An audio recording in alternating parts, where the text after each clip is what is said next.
Hello friends, आज हम करेंगे यूरोप में राष्ट्रवाद। ये क्लास 10th का हिस्ट्री का चैप्टर है। ठीक है, तो चलिए स्टार्ट करते हैं। हिस्ट्री के चैप्टर 10 यूरोप में राष्ट्रवाद का उदय। चलिए, सबसे पहले हमें ये पता होना चाहिए कि राष्ट्रवाद कहते किसको हैं। तो राष्ट्रवाद क्या है? राष्ट्र के प्रति प्रेम की भावना का विकास होना ही राष्ट्रवाद कहलाता है। ठीक है, जो भी अपने देश के लिए प्रेम की भावना रखता है और उसका जो विकास होता है उसी को राष्ट्रवाद कहते हैं। ओके, इस चैप्टर में हम पढ़ेंगे यूरोप में राष्ट्रवाद के बारे में। ठीक है, किसी भी राष्ट्र के निर्माण के लिए एक सामूहिक पहचान होनी चाहिए या फिर सामूहिक परंपरा होनी चाहिए, कोई सांस्कृतिक परंपरा होनी चाहिए। इनमें से किसी भी चीज़ का एक समान होना जरूरी है। अगर सब अलग अलग परंपरा के अलग अलग होंगे तो उससे क्या होगा, जो समाज है वो अलग अलग हिस्सों बटा रहता है। ठीक है, तो इसीलिए इससे क्या ज़रूरी है, सबसे पहले या तो कोई सांस्कृतिक मैच होती हो आपस में, या फिर सामूहिक पहचान एक जैसी हो। जैसे हमारा देश है अलग अलग जाति धर्म में बटा हुआ है, उसी तरह तो अगर किसी की एक सामूहिक पहचान होती है तो इससे बटने में अलग अलग बांटने की ज़रूरत नहीं होती। ठीक है, यूरोप अलग अलग समाज में बटा हुआ था, जैसे कि हैप्स वर्ग के लोग इटली, जर्मनी, अंग्रेजी, फ्रेंच आदि में अलग अलग भाषाएं बोलते थे। तो जैसे ये क्या था, ये अपनी भाषाओं के आधार पर अलग अलग ग्रुप में बटा हुआ था। इससे क्या होता है, जब लोग लैंग्वेज, इन्होंने सोचा ये हमारी लैंग्वेज के लोग हैं, वो अलग लैंग्वेज के लोग हैं। जैसे इंडिया के अंदर भी हम देखते हैं, हमारे भारत में भी है, कोई हिंदू मुस्लिम, इस तरह क्या होता है, हीन भावना फैलती है आपस में। ठीक है, इसी से क्या होता है, राष्ट्रवाद का उदय होता है। जब हम अपने देश के प्रति अपने प्रेम की भावना का विकास करते हैं अपने अंदर, तो उससे क्या होता है, राष्ट्रवाद का उदय होता है। चलिए आगे चलते हैं। मैटरनिक के बारे में सबसे पहले हम जानते हैं। तो मैटरनिक कौन थे? वो ऑस्ट्रेलिया के एक चांसलर थे। ओके, ऑस्ट्रेलिया के क्या थे? चांसलर थे, जो कि घोर प्रतिक्रियावादी थे। प्रतिक्रियावादी लोग वो होते हैं जो सिर्फ अपने बारे में सोचे और किसी के बारे में ना सोचें। चलिए देखते हैं इनका मानना क्या था। इनका मानना था राज्य में शासन तो करो लेकिन जनता की भलाई नहीं करो। ठीक है, ये पेपर में क्वेश्चन आ जाता है। वैसे मैटरनिक काल किसको कहते हैं, तो इसको पढ़ते हैं। 1815 से लेके 1848, ये से नहीं है, मुझे से को कट कर देना। 1848 ईस्वी तक के समय को क्या कहा जाता है, मैटरनिक काल। ठीक है, और इसी के बाद जब हम इस काल के बारे में बात करेंगे, इसके बाद वही कौन था, वो ऑस्ट्रेलिया का चांसलर था, घोर प्रतिक्रियावादी शासक था, जिसका मानना था राज्य में शासन तो करो लेकिन जनता की भलाई नहीं। ठीक है, चलिए और आगे चलते हैं थोड़ा। उदारवादी, उदारवादी कौन होते हैं? उदारवादी वैसे जो शब्द है वो, उसका अर्थ क्या होता है, आज़ाद। अगर हम देखें इसका लातिनी भाषा में शब्द, तो इसका मतलब होता है आज़ाद। ठीक है, जिनका जो मानना होता है, वो चाहते हैं कि वो तेज़ी से विकास हो, जो बदलाव हो रहे हैं बहुत तेज़ी से हो, जो विकास हो रहा है वो बहुत तेज़ी से हो, वो होते हैं उदारवादी। जो रूढ़िवादी होते हैं वो इसी के अपोजिट होते हैं सीधा। वो क्या चाहते हैं, वो धीरे धीरे विकास को चाहते हैं। ठीक है, चलिए पढ़ते हैं। उदारवाद शब्द लातिनी भाषा का शब्द है जिसका अर्थ है आज़ाद। उदारवादी जो लोग होते हैं वो क्या चाहते हैं, वो तेज बदलाव और विकास को प्राथमिकता देते हैं। और सेम इसी के अपोजिट ऐसा राजनीतिक दर्शन जो परंपरा और रिवाजों पर जोर दे। परंपरा रिवाज वही पुरानी बातों को ज़्यादा जोर देता है, ये बदलाव की बात करते हैं, ये अपनी पुरानी बातों पे टिके रहते हैं और धीरे धीरे विकास को प्राथमिकता देते हैं। ये तेज विकास चाहते हैं और ये क्या करते हैं, धीरे धीरे विकास को प्राथमिकता देते हैं। ठीक है, ये होता है रूढ़िवादी और ये होता है उदारवादी। चलिए आगे चलते हैं।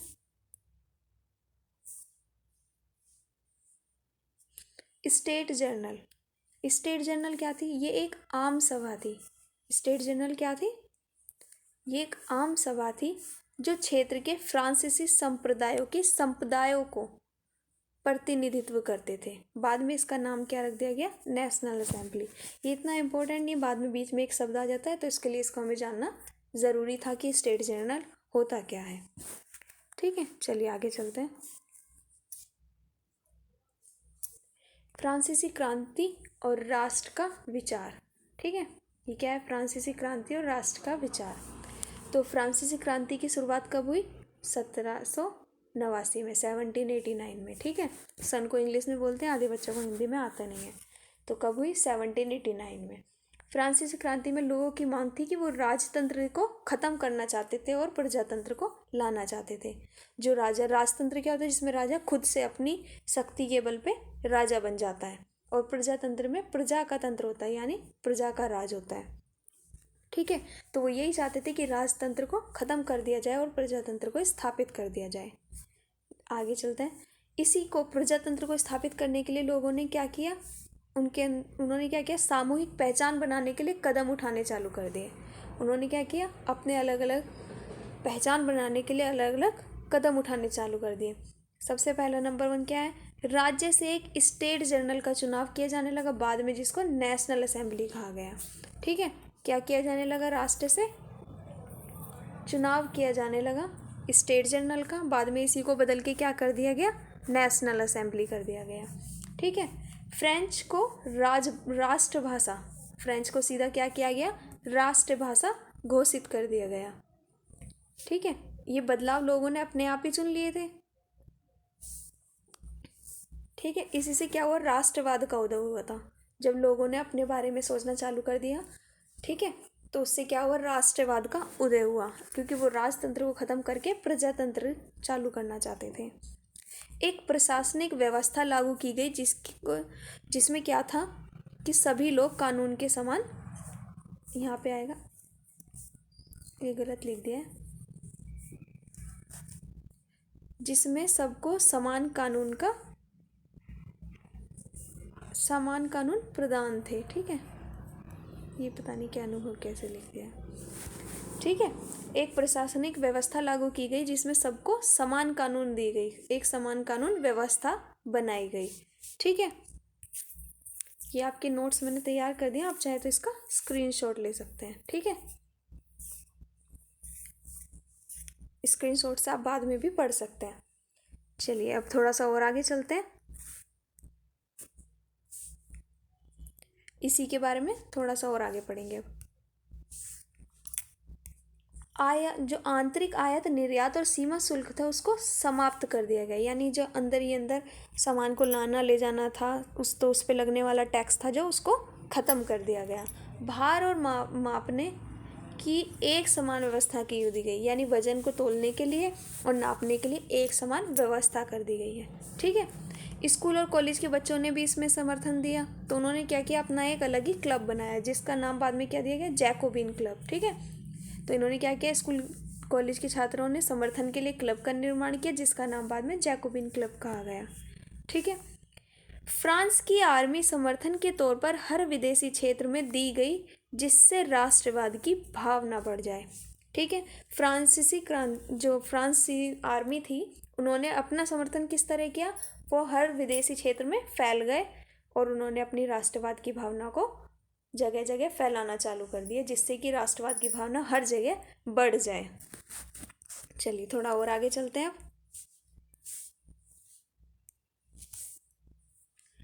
अब आता है जो क्रांति की शुरुआत हुई थी। ठीक है, क्रांति की जो शुरुआत हुई थी उसके बारे में देखते हैं।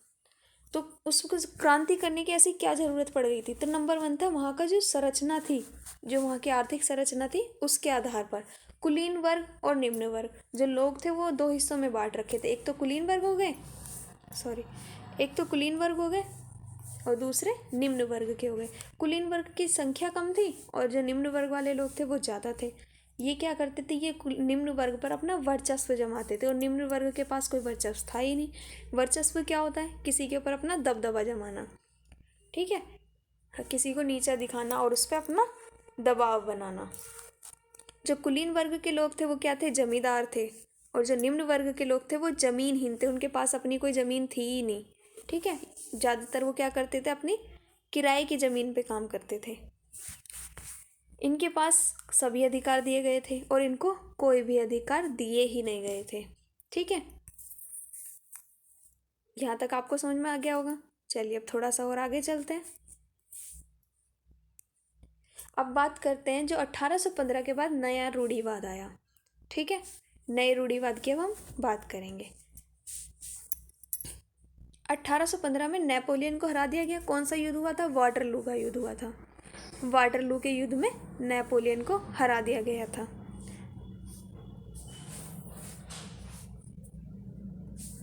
इसके बाद यूरोपीय सरकार पारंपरिक संस्थाएं बनाए रखना चाहती थी। पारंपरिक संस्थाएं क्या थी? जो उनकी अपनी रूढ़िवादी सोच थी वो उसको बरकरार रखना चाहते थे। वो चाहते नहीं थे कि लोग राष्ट्रवाद की भावना पर आगे चलें। वो उसके जो लोग राष्ट्रवाद की तरफ चल रहे थे, जो उदारवादी लोग हुए थे, उनको दबाना चाहती थी। इसके लिए उन्होंने नेपोलियन के द्वारा जो बदलाव किए गए थे उन सबको ख़त्म कर दिया। और क्या किया गया? उसके बाद एक समझौता किया गया जिसको वियना समझौता कहते हैं। इसको वियना कांग्रेस भी कहते हैं, वियना समझौता भी कहते हैं और वियना सम्मेलन भी कहते हैं।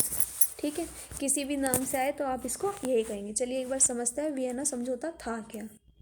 तो वियना कांग्रेस यानी वियना समझौता, तो क्या था ये क्या था? यूरोपीय देश के जो राजपूत थे उन सब ने मिलकर एक सम्मेलन रखा था जो कि 18 सितंबर से 14 जून 1815 तक चला था।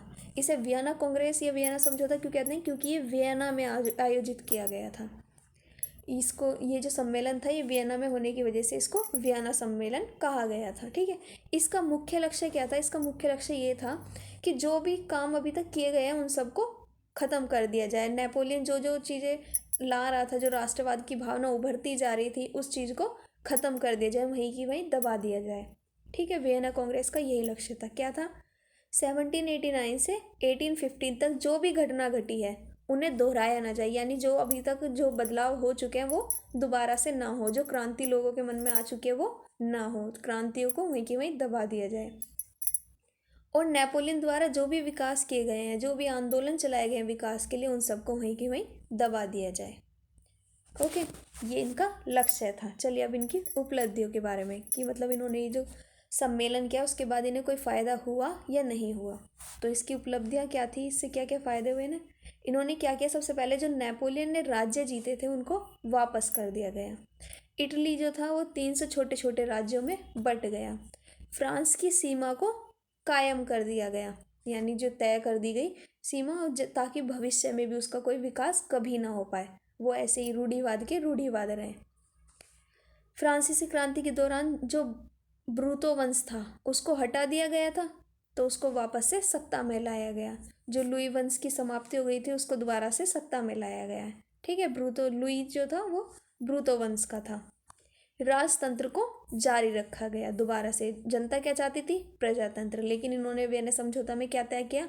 राजतंत्र, जिस वजह से जो प्रजा थी दोबारा राष्ट्रवाद की भावना में विकास करती रही अपने। ठीक है, दोबारा जब राजतंत्र आ गया, लेकिन जनता को चाहिए था प्रजातंत्र। चलिए आगे चलते हैं।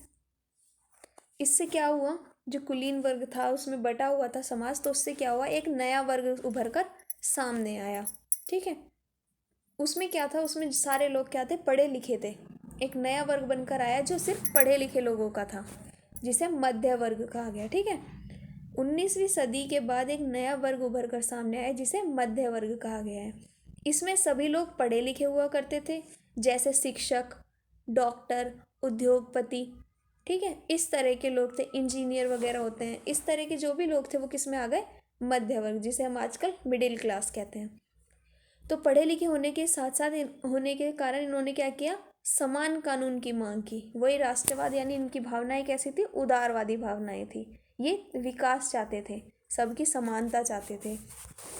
ठीक है, चलिए अब आगे चलते हैं। जर्मनी और इटली के एकीकरण में बाधाएं। सबसे पहले हमें पता होना चाहिए कि हम एकीकरण की जो बातें कर रहे हैं उसमें बाधाएं क्या क्या आई थी। तो 3 से छोटे छोटे राज्यों का विखंडन। जो इटली के 3 से छोटे छोटे राज्य का विखंडन, जो खंडित हो गए थे, वो अलग अलग हो गए थे, उसकी वजह से क्या आ रही थी? एकीकरण में बाधाएं आ रही थी। मेटरनिख की घोर प्रतिक्रियावादी नीति, जो उसने अपनी प्रतिक्रियावादी नीति अपना रखी थी कि मतलब जनता का विकास होना ही नहीं चाहिए, जो है अपने लिए करो, जो अच्छे काम करना है वो अपने लिए करो। तो ये जो उसकी नीति थी ये क्या हो रही थी? रुकावट का एक काम कर रही थी। राष्ट्रीयता का अभाव, लोगों के अंदर राष्ट्रीयता का अभाव था। राजनीतिक, सामाजिक और आर्थिक क्षेत्रों में अभाव। ये अभाव कर लेना, अभाव लिखा हुआ है, इसको अभाव कर लेना। इन तीनों क्षेत्रों का भी अभाव था। ठीक है, आर्थिक क्षेत्र, राजनीतिक क्षेत्र और सामाजिक क्षेत्र। जो लोग थे वो हिस्सों में अलग अलग बटे हुए थे। कोई तो भाषा के आधार पर बटा हुआ था राज्य। कहीं पर देखे तो राजा लोगों को दबाने की कोशिश कर रहा है, राष्ट्रवाद को आगे बढ़ने नहीं दे रहा है। कहीं पे उनका आर्थिक रूप से शोषण हो रहा है। ठीक है, चलिए अब नेक्स्ट है क्रांतिकारी। सबसे पहले क्रांतिकारी क्या हुआ? जब यूरोपीय सरकार के विरोध में लोग आगे आने लगे, उन्हीं को क्या कहा जाने लगा? क्रांतिकारी कहा जाने लगा। इन्होंने अपने अलग से गठन बनाए। ठीक है, चलिए इन्हीं के बारे में अब जानते हैं। तो कौन थे क्रांतिकारी? यूरोपीय सरकार के विरोध में क्रांतिकारियों का जन्म हुआ। क्या किया उन्होंने? यूरोपीय सरकार का विरोध किया और इसी तरह क्रांतिकारियां उभर कर सामने आने लगे, जिन्होंने अंदर ही अंदर खुफिया एजेंसी यानी अपने अलग ही गुप्त संगठन बनाए। ठीक है, खुफिया एजेंसी यानी गुप्त संगठन बनाए, जिनका लक्ष्य क्या होता था? सबसे पहले जो वियना संधि की गई थी उसका विरोध, क्योंकि उससे क्या हो रहा था? राष्ट्रवाद की भावना को वहीं के वहीं दबा दिया जा रहा था। जनता चाहती थी प्रजातंत्र, लेकिन उनको क्या मिल रहा था? उनको मिल रहा था राजतंत्र, और राजतंत्र प्रजा चाहती नहीं थी। ठीक है, इसलिए उन्होंने सबसे पहले क्या किया? वियना संधि का विरोध किया। दूसरा इनका काम था स्वतंत्रता के लिए लड़ना। वो चाहते थे स्वतंत्र होना, इसलिए उनका काम था स्वतंत्रता के लिए लड़ना। तीसरा था राष्ट्रवाद को बढ़ावा देना। जिस राष्ट्रवाद को दबा दिया जा रहा था वियना संधि के दौरान, तो उसी राष्ट्रवाद को बढ़ावा देना इनका काम था। चलिए अब आगे चलते हैं। अब आता है क्रांतिकारियों का युग। एक ऐसा युग, एक ऐसा दौर आया जिसमें क्रांतिकारियां उभर उभर कर सामने आए। चलिए पढ़ते हैं इसी के बारे में। सबसे पहले आता है उदारवादी राष्ट्रवाद। ठीक है, सबसे पहले हमें पता होना चाहिए उदारवादी राष्ट्रवाद होता क्या है, इनका काम क्या होता था, क्या चाहते थे ये? तो ये चाहते थे व्यक्तिगत स्वतंत्रता हो, कानून के समक्ष सब समान हो, बाजार में स्वतंत्रता मिले, अपने सामान को इधर लाना उधर ले जाना, सीमा पे टैक्स लगना, ये बहुत तरह की परेशानियां थी लोगों के पास। तो वो बाजार के कार्य में क्या चाहते थे? स्वतंत्रता चाहते थे, और सरकार के पक्षधर बनना चाहते थे। ठीक है, ये थे उदारवादी राष्ट्रवाद। जो इस तरह की भावना रखते थे उसी को कहा जाता था उदारवादी राष्ट्रवाद। उदारवाद से ही राष्ट्रवाद की परिभाषा बनी थी, और इन्होंने ही मिलकर आपस में उदारवादी राष्ट्रवाद का निर्माण किया। तो उदारवादी राष्ट्रवाद के कारण क्या थे? क्या कारण थे? क्योंकि लोगों जो राजतंत्र उनको मिल रहा था, लेकिन वो क्या चाहते थे? प्रजातंत्र, कानून के समक्ष कोई समान नहीं था। तो ये सब क्या थे? एक कारण थे जिसकी वजह से उदारवादी राष्ट्रवाद उदय हुआ। उदारवादी राष्ट्रवाद के कारण जब सब जगह राष्ट्रवाद फैलने लगा, जिस कारण 1789 की क्रांति हुई। ठीक है, क्रांति किस कारण से हुई थी? उदारवादी राष्ट्रवाद के कारण। जब लोग अपनी मांग आगे रखने लगे, जब लोग प्रजातंत्र को चाहने लगे, जिससे जो राष्ट्रवाद था वो धीरे धीरे उभरता जा रहा था। चलिए आगे चलते हैं। 1830 की फ्रांस की क्रांति। इसको सीधा, इसमें क्या था? इसमें चार्ल्स 10th था। ठीक है, चार्ल्स जो 10वां था वो इसमें कौन था? एक शासक था, जिसके विरोध में लोगों ने क्या किया था? क्रांति की थी। चलिए इसको पढ़ते हैं एक बार। 1830 ईस्वी में गृह युद्ध की शुरुआत हुई थी, जिसे 1830 की फ्रांस की क्रांति कहा गया। इस क्रांति का कारण क्या था? इसका सबसे मुख्य कारण था जो चार्ल्स 10वां था वो एक निरंकुश शासक था। ठीक है, निरंकुशवादी शासक था। कैसे? क्योंकि वो निरंकुशवादी वो होता है जिस पे कोई भी रोक टोक ना लगाई जा सके, कोई अंकुश ना रहे, वो होते हैं निरंकुशवादी शासक। तो जो चार्ल्स 10वां था वो क्या था? निरंकुशवादी शासक था, जिसने फ्रांस में पनपते राष्ट्रवाद को दबाने का काम किया, जिसका विरोध उदारवादियों द्वारा किया गया, और जिस कारण क्या हुई? फ्रांस की क्रांति हुई। नेक्स्ट हम पढ़ते हैं अब 1848 यानी कौन सी? 1848 की फ्रांस की क्रांति के कारण। इसमें क्या हुआ? साम्राज्यवाद का प्रसार किया गया, मध्यम वर्ग के ऊपर शासन किया गया। साम्राज्यवाद अभी बताया नहीं आपको क्या होता है? साम्राज्यवाद वो होता है जब कोई एक बड़ी शक्ति किसी छोटी शक्ति पर अपना कब्जा करे, अपना वर्चस्व स्थापित करे, उसे कहते हैं साम्राज्यवाद। ठीक है, जैसे कोई एक बड़ा देश है, वो किसी छोटे देश पे अपना कब्जा करे, तो उसको कहते हैं साम्राज्यवाद। मध्यम वर्ग के ऊपर शासन किया जाने लगा। जो मिडिल क्लास था, मध्य वर्ग उभर कर सामने आ रहा था, वो उदारवादी थे और उनके ऊपर क्या किया जाने लगा, शासन किया जाने लगा। राजनीतिक दलों के संगठनों का अभाव होने लगा, राजनीतिक दल आगे उभर कर सामने नहीं आ रहे थे। लुई फिलिप की असफलता को सबसे बड़ा कारण माना गया है। जो लुई फिलिप था वो गीजो को प्रधानमंत्री बनाया गया था, जो कि एक कठोर प्रकृति का इंसान था। लुई फिलिप के काल में भुखमरी और बढ़ गई थी। ठीक है, जो लुई फिलिप था उसकी क्या माना गया, एक असफलता का सबसे बड़ा कारण माना गया था, क्योंकि उसने गीजो को प्रधानमंत्री बना दिया था। और गीजो कैसा था, एक कठोर इंसान था, और जब वो कठोर था तो लोग ने उसका क्या किया, विरोध किया, जिसकी वजह से क्या हुआ, क्रांति का एक कारण बना। इसका विरोध सुधारवादी द्वारा किया गया था। किसके द्वारा, सुधारवादियों के द्वारा किया गया था। अब है 1789 की फ्रांसीसी की क्रांति। चलिए इसको पढ़ते हैं। इसके सबसे बड़े कारण कौन था, इसका भी यही कारण था कि इसका जो शासक था वो निरंकुश था। ठीक है, इसमें सबसे ज़्यादा फायदा पादरी लोग और कुलीन को हो रहा था। जो निम्न वर्ग के लोग थे उनको कोई फायदा नहीं हो रहा था, उनकी स्थिति दिन पर दिन खराब होती जा रही थी। ठीक है, तो इसी को देखते हैं हम। 1789 की फ्रांसीसी क्रांति का मुख्य कारण राजनीतिक, आर्थिक, सामाजिक और बौद्धिक कारणों को माना गया है, नंबर 1। नंबर 2 है, फ्रांसीसी क्रांति के समय लुई 16 शासक था, जो कि एक निरंकुशवादी शासक था। ये भी निरंकुशवादी था, इसकी भी सख्ती ऊपर कोई अंकुश नहीं लगाता था। जो ये चाहते थे वही वो अपने हिसाब से करते थे, प्रजातंत्र बिल्कुल नहीं था। वहाँ पर भ्रष्टाचार का भी बोलबाला था, तो भ्रष्टाचार से भी लोग परेशान थे। सभी प्रदेशों की आर्थिक स्थिति दयनीय थी, विशेषकर सर्वहारा वर्ग की स्थिति खराब थी। सर्वहारा वर्ग क्या होता है, सर्वहारा वर्ग वो वर्ग होता है जिसमें गरीब लोग, किसान लोग, जिनकी स्थिति पहले से ही खराब रहती है। जो निम्न वर्ग के लोग आते हैं उन्हीं वही सर्वहारा वर्ग के लोग होते हैं। ठीक है, इनकी स्थिति कैसी थी, खराब थी। लेकिन जो पादरी और कुलीन वर्ग थे उनकी स्थिति कैसी थी, बहुत अच्छी थी। इस क्रांति को रूसो और मोनेस्क्यू ने आगे बढ़ाया। किसने बढ़ाया अगर पूछा जाए तो रूसो और मोनेस्क्यू। ये ऑब्जेक्टिव क्वेश्चंस में भी आपसे पूछ लिया जाता है। अब आते हैं ज्यूसेपी मैल्सिनी, जिसे मेजिनी के नाम से भी, इंग्लिश मेजिनी के नाम से भी पढ़ते हैं हम। ठीक है, ज्यूसेपी मैल्सिनी कौन थे, ये एक क्रांतिकारी थे, इटली के रहने वाले थे। इन्होंने क्या किया, गुप्त संगठन बनाए थे जिसका नाम था यंग इटली और यंग यूरोप। दो संगठन बनाए, कौन कौन से, यंग इटली और यंग यूरोप। ये पेपर में क्वेश्चन भी आ जाता है, ये पूछ लेते हैं ज्यूसेपी मैल्सिनी ने कौन कौन से संगठन बनाए थे, young Italy and young Europe. इनको इटली का धड़कता दिल भी कहा जाता है। ठीक है, सभी रूढ़िवादी जोसेफी मेल्सनी से डरते थे क्योंकि वह इटली का एकीकरण चाहते थे। कौन चाहते थे, जोसेफी मेल्सनी। इसीलिए रूढ़िवादी लोग क्या थे कि राष्ट्रवाद की भावना आगे ना बढ़ पाए, उसको रोकना चाहते थे।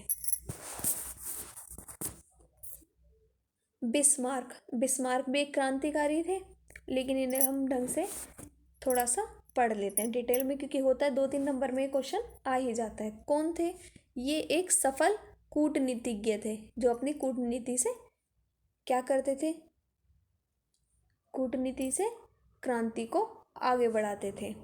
राजतंत्र, प्रजातंत्र, उदारवादी, निरंकुशवाद आदि का समर्थन करते थे। ठीक है, बिस्मार्क ने ही रक्त और लोह की नीति बनाई थी। ये क्वेश्चन पेपर में आ जाता है, रक्त और लोह की नीति किसने चलाई थी, किसने चलाई थी, बिस्मार्क ने चलाई थी रक्त और लोह की नीति।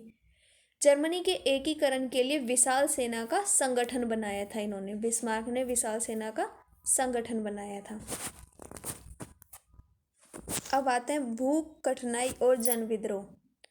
1830 से 1848 यूरोप की स्थिति कैसी थी, बहुत कठिनाइयों में थी। जो उसकी आर्थिक स्थिति थी वो बहुत ज़्यादा बेहाल हो चुकी थी। इसीलिए इसी साल को क्या कहा जाता है, कठिनाइयों का साल भी कहा जाता है।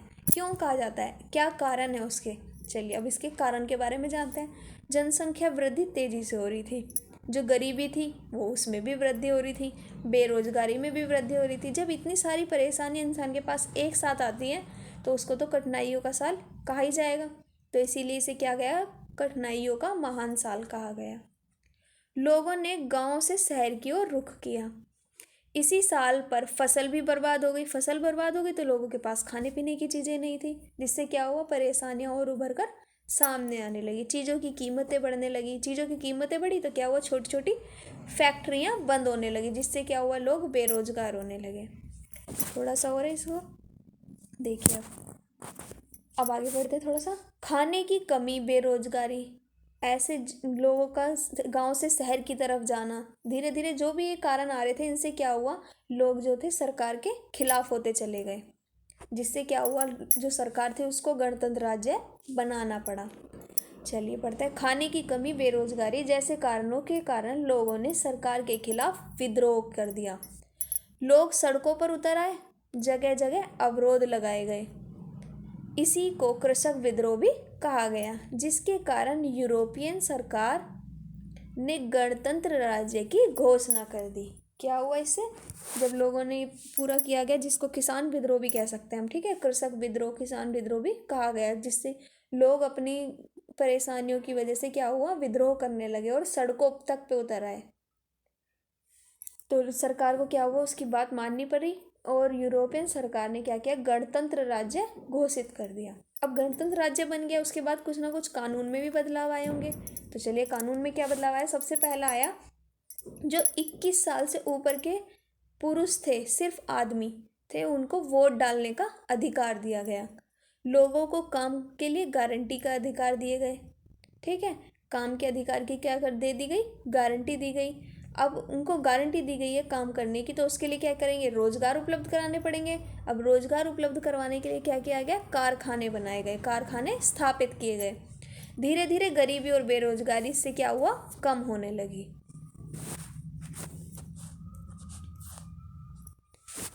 एक ये क्वेश्चन भी है, कई बार ये पेपर में आ जाता है, ई बुक के बीच में से है काफ़ी, कई बार बच्चों को ध्यान नहीं रहता। इसको एक बार ध्यान से देख लीजिए। सिलाई बुनकरों का विद्रोह। इसमें क्या था, जो सिलाई के बुनकर थे, उन्होंने अपने ठेकेदार को खिलाफ विद्रोह कर दिया था। क्यों करा था, क्योंकि वो उन्हें जो कच्चा माल देते थे और उससे वो उन्हें कपड़ा बना के देते थे, लेकिन उनको उसको पैसे बहुत कम दिए जाते थे। उनकी मेहनत के हिसाब से उनका काम, उनको जो पैसे थे वो कम दिए जाते थे। तो सिलाई के बुनकरों ने उन ठेकेदारों के खिलाफ विद्रोह किया जो कच्चा माल देकर उनसे निर्मित कपड़ा लेते थे, परंतु दाम बहुत कम देते थे। ठीक है, ये बस इतना ही है, ये 1-2 नंबर में आ जाता है, इसको पढ़ लेना एक बार आप।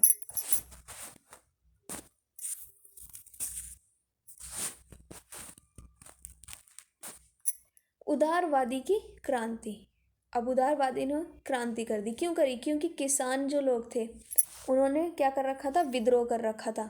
जो सिलाई बुनकर थे उन्होंने विद्रोह कर रखा था, तो इन्होंने क्या सोचा, हम भी बहती गंगा में क्या करते हैं, हाथ धो लेते हैं। होता है ना, कहीं पे कोई लड़ाई वड़ाई हो रही होती है तो लोग सोचते हैं हम भी चलते हैं, देखते हैं, हमारा भी कुछ फ़ायदा हो जाए।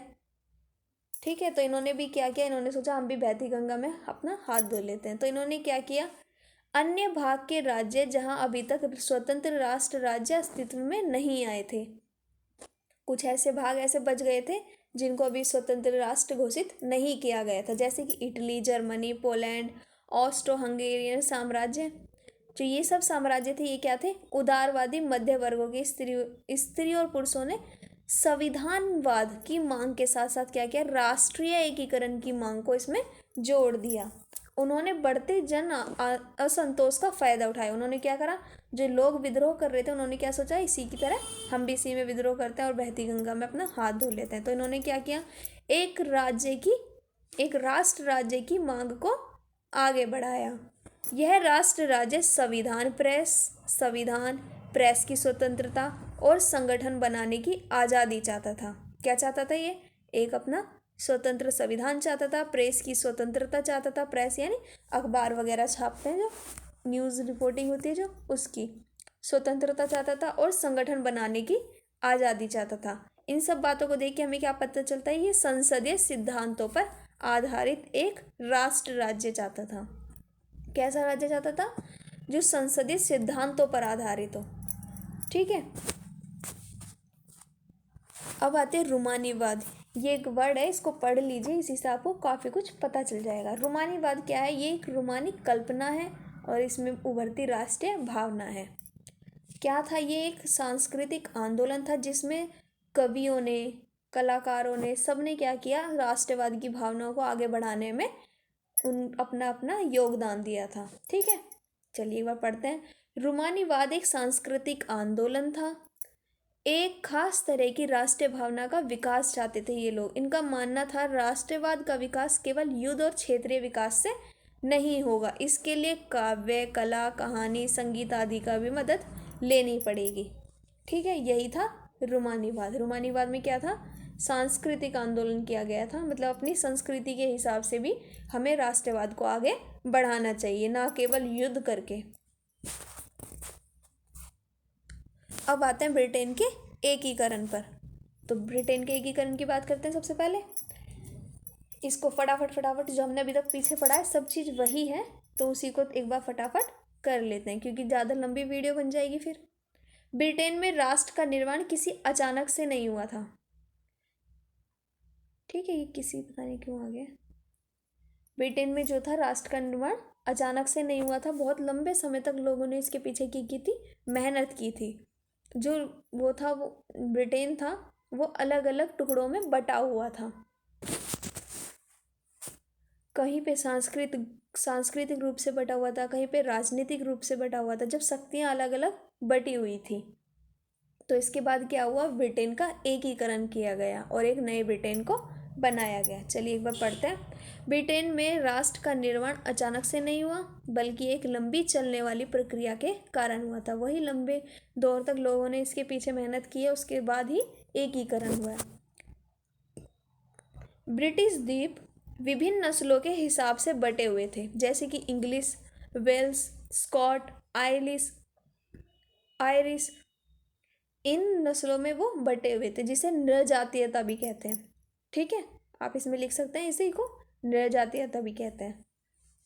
हर नस्ली ग्रुप की अपनी अलग सांस्कृतिक और राजनीतिक परंपरा थी। जो अलग अलग ग्रुप बटे हुए थे, सबकी अपनी अलग अलग परंपरा होती है, ये तो आप सब जानती हैं। जिसकी जो कोई लैंग्वेज के हिसाब से भी बटा होता है, हर जगह हम अगर अलग अलग राज्य में जाएं तो अलग अलग परंपरा है। तो इसी तरह से इनकी सांस्कृतिक और राजनीतिक अलग अलग परंपरा थी। औद्योगिक क्रांति के बाद ब्रिटेन की शक्ति बढ़ गई थी। जब औद्योगिक क्रांति हुई तो उसके बाद ब्रिटेन की शक्ति बढ़ चुकी थी। इंग्लैंड और स्कॉटलैंड के बीच में एक एक्ट हुआ जिसका नाम था एक्ट ऑफ यूनियन। इसके बाद क्या हुआ? United kingdom of great Britain उभरा। उसके बाद क्या किया गया? United kingdom of great Britain बनाया गया। इसके बाद इसी में क्या हुआ? आयरलैंड को जोड़ दिया गया, जिसके बाद हमारा जो ब्रिटेन था वो एक नया ब्रिटेन बनकर सामने आया। ठीक है, क्या बनकर आया? नया ब्रिटेन। ठीक है, पैटर्न लिख दिया, ये ब्रिटेन है। अब आते हैं इटली का एकीकरण। इटली एक राष्ट्र नहीं था, वो क्या था? अलग अलग टुकड़ों में बटा हुआ था। सबसे पहली बात यही थी कि वो अलग अलग टुकड़ों में बटा हुआ था। इसके बाद इसके पीछे 3 लोगों ने मेहनत की है। सबसे पहला नंबर आता है एक क्रांतिकारी का, जिसे मैजिनी के नाम से हम जानते हैं। उसके बाद दूसरे का नाम है कैवर। तीसरे हमारे जो हैं वो हैं गैरिबॉल्डी। ठीक है, गैरिबॉल्डी ने फिर तीसरे नंबर पर मेहनत की। इन सब लोगों का सबसे पहले इसमें योगदान रहा है, जिसके कारण इटली का एकीकरण हुआ था। तो चलिए पढ़ते हैं एक बार। इटली एक राष्ट्र न होकर 7 प्रांतों में बटा हुआ था और विभिन्न भागों पर अलग अलग शासकों का राज चलता था। ठीक है, जियोसेपी मैत्सनी, जिसे मैंने मैजिनी कहा था, ने क्या किया? 1830 में एक समग्र इटालियन गणराज्य की योजना बनाई, लेकिन ये जो विद्रोह था वो क्या हुआ? विफल हो गया, सफल नहीं हो पाया। ठीक है, तो इसकी जिम्मेदारी किसको दी गई? सार्डिनियर पिडमोंट के शासक को, जिसका नाम था विक्टर इमैनुएल द्वितीय। इनको इसकी जिम्मेदारी आगे सौंप दी गई।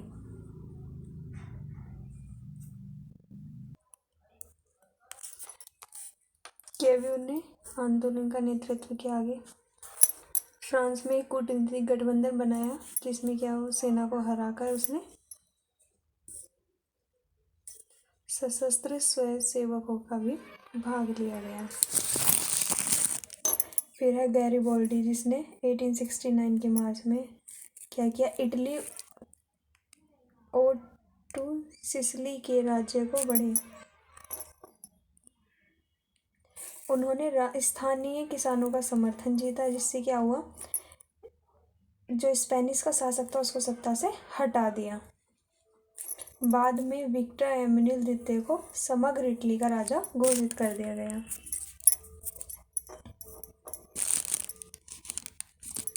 अब आता है जर्मनी का एकीकरण। जर्मनी का एकीकरण तो हम इतने टाइम से पढ़ रहे हैं, सेम वही चीज़ है।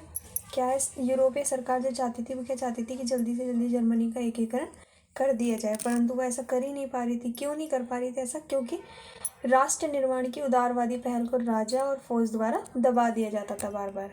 लेकिन जो प्रसा था, जो उसने किया, उसने इस चीज़ को ठान लिया कि वो जर्मनी का एकीकरण करके ही रहेगा। उसने उस टाइम जो प्रसा था उसका मुख्यमंत्री था ओटोमन बिस्मार्क। ओटोमन बिस्मार्क कौन था? जर्मनी के एकीकरण का जनक कहा जाता है जिसे, वो है ओटोमन बिस्मार्क। ये 1 नंबर में अलग से क्वेश्चन भी बनता है, ठीक है। उस टाइम वो उसका मुख्यमंत्री था। प्रसा ने राष्ट्रीय एकीकरण का नेतृत्व किया। 7 साल के दौरान उसने 3 युद्ध किए, जिसमें से एक था डेनमार्क के साथ, दूसरा ऑस्ट्रिया के साथ, तीसरा फ्रांस के साथ। उन्होंने तीनों युद्ध में जीत हासिल की और एकीकरण की प्रक्रिया को पूरा किया। बाद में 1871 में प्रसा ने राजा विलियम को जर्मनी का सम्राट घोषित कर दिया। इसी के साथ ही हमारा फर्स्ट चैप्टर कंप्लीट होता है। फिर करते हैं अगले चैप्टर में।